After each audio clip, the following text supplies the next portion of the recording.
Assalamualaikum warahmatullahi wabarakatuh. Kami mahasiswa PAIP semester 5 ekstensi. Di sini kami akan menjelaskan dan memaparkan materi tentang pendidik dan peserta didik dalam pendidikan Islam. Kenalkan, nama saya Muhammad Anif Al-Sari. Di sini saya akan menjelaskan materi tentang pendidik dan tadidik. Perkenalkan, nama saya Arif Abdillah. Di sini saya akan menjelaskan materi tentang pendidik dalam perspektif pendidikan Islam. Perkenalkan, nama saya Nang Paramita. Di sini saya akan menjelaskan tentang peserta didik dalam perspektif agama Islam, yang mana mencakup dua subjudul. Yang pertama tentang peranan peserta didik, dan kedua tentang karakteristik peserta didik. Pendidik ialah setiap orang yang dengan sengaja mengaruhi orang lain atau stadidi untuk mencapai tujuan pendidikan yang dicita-citakan. Stadidi atau anak didik secara umumnya adalah setiap orang yang menerima pengaruh dari seorang atau kelompok yang menjalankan kegiatan pendidikan.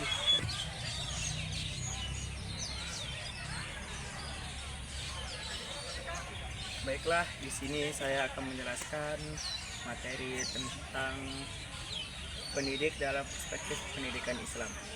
Islam sangatlah menghargai dan menghormati orang-orang yang berilmu dan bertugas sebagai pendidik. Pendidik bisa seperti guru, dosen, ustadz, dan juga orang-orang yang memberikan ilmu yang baik atau ajaran yang baik. Dalam Islam, orang yang beriman dan berilmu serta memiliki pengetahuan sangat luhur kedudukannya di sisi Allah. Sebagaimana firman Allah dalam Quran Surah Al-Mujadilah, surah ke-58 ayat ke-11, yang artinya, hai orang-orang yang beriman, apabila dikatakan kepadamu, berlapang-lapanglah dalam majelis, maka lapangkanlah, niscaya Allah akan memberikan kelapangan untukmu.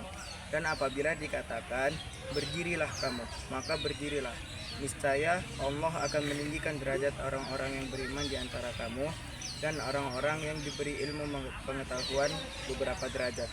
Dan Allah Maha mengetahui apa yang kamu kerjakan.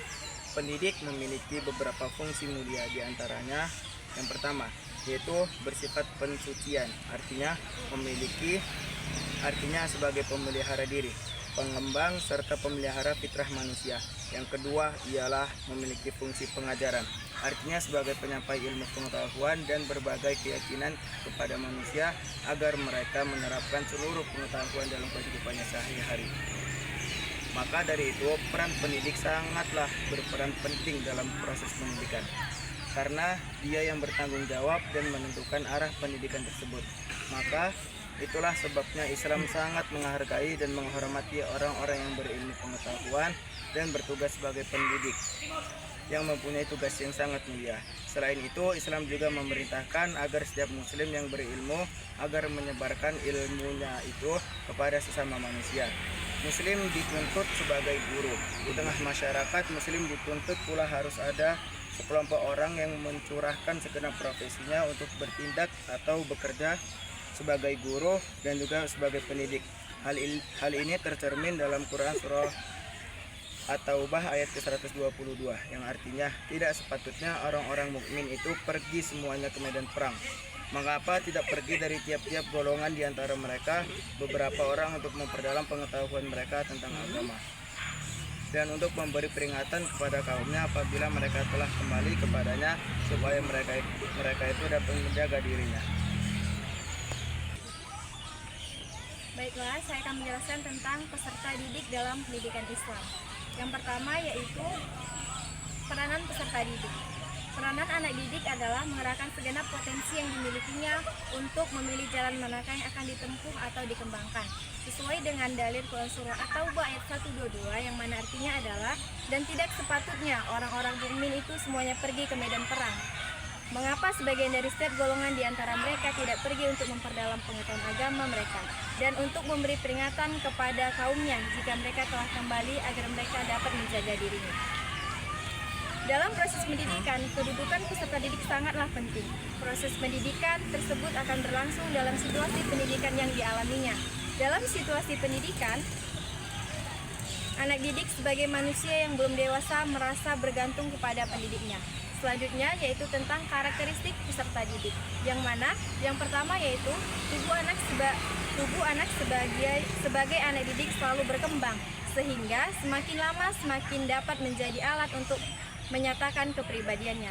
Selanjutnya yang kedua yaitu anak dilahirkan dalam keadaan tidak berdaya. Keadaan ini menyebabkan ia terikat pada pertolongan orang dewasa yang bertanggung jawab. Selanjutnya, anak membutuhkan pertolongan dan bantuan serta membutuhkan pendidikan.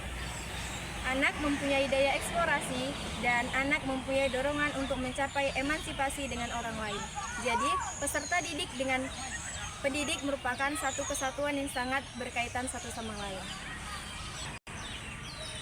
Sekian pemaparan dari materi kami tentang pendidik dan peserta didik dalam perspektif pendidikan Islam. Terima kasih atas segala perhatian dan mohon maaf atas segala kekurangan. Kami dengan wabillahi taufiq wal hidayah. Wassalamualaikum warahmatullahi wabarakatuh.